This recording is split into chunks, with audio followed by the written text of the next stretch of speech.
بسم الله الرحمن الرحيم. سلام الله عليكم ورحمة الله تعالى وبركاته. daawadayaasheena ku xiran channelkani Ismaaciil Aqila. maanta waxaan doonayaa inaan halkan idinkala wadaago dhambaal la xiriira maalinta koowaad ee Ciidul Adha. waxaan Soomaalida leeyahay ama muslimiinta guud ahaan meel walba ay dunida ka joogaan kullu caam wa antum bikhayr.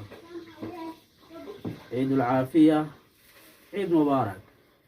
waa walaalkiin, waa saaxiibkiin Ismaaciil Maxamed Sid Cali Ismaaciil Aqila oo maanta halkan idinkala wadaagaya farxadda ciida. intaa kadib insha allahu tacaala channelku waa channelkiina, qofka idin tabinayana waa walaalkiin, waa saaxiibkiina Ismaaciil Maxamed Sid Cali. maanta ay taariikhda ku beegan tahay, ama maanta oo ah maalin Talaado ah, taariikhdu ay ku beegan tahay 20 bisha 7 ee Julaayo sanada 2021, kuna asteysan ama kuna sumadaysan taariikhda hijriga waa 10 bisha Dhulxijja ee sanadka 1442. insha allahu tacaala maanta laba arrin ayaan doonayaa oo halkan aan u soo fadhiistay. midda koowaad oo ah aan idin hormariyey in bulshada aan la wadaago farxadda maalinta koowaad ee Ciidul Adha. waxaan leeyahay ciid wanaagsan, ciidul caafiya ayaan idin wada leeyahay dhammaantiinba insha allah. midda labaad ee ah, maadaama channelkani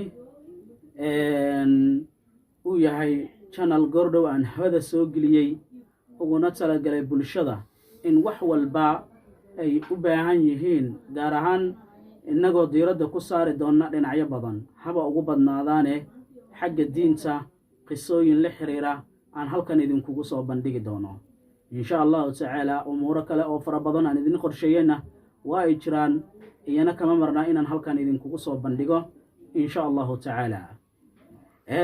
waxaan rabaa inaan halkan ujeedkayga labaad aan usoo fadhiistay ah inaan codsi u diro dhammaan youtuberska Soomaaliyeed iyo ummadda Soomaaliyeed, taas oo la xiriira maadaama channelkan uu cusub yahay, doonaya inaan ku hormariyo ama ku hormariyaba xirfadayda warbaahinta.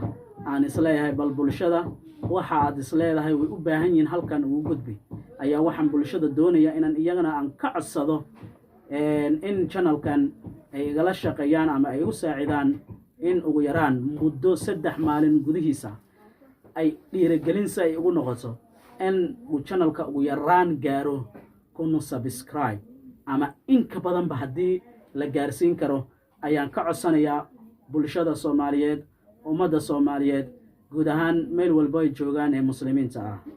insha allahu tacaala waxaan rajaynayaa in codsigayga la tixgelin doono.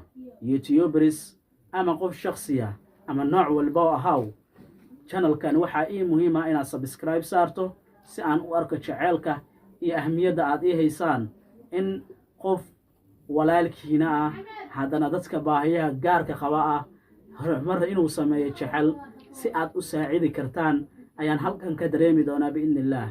waxaana rajaynayaa in codsigaygii aad tixgelisaan insha allahu tacaala, isla markaana jawaab degdeg ah aad ka bixi doontaan, anigoo ku kalsoon rajada ilaahay iyo tan ummadda muslimiinta ee Soomaaliyeed ee jecel barnaamijyada khayriga ah iyo barnaamijyo kale oo ka hadlaya arrimaha bulshada, hadday ahaan lahaayeen dhaqan dhaqaale iyo waxyaabo kale insha allahu tacaala aad ka heli doontaan.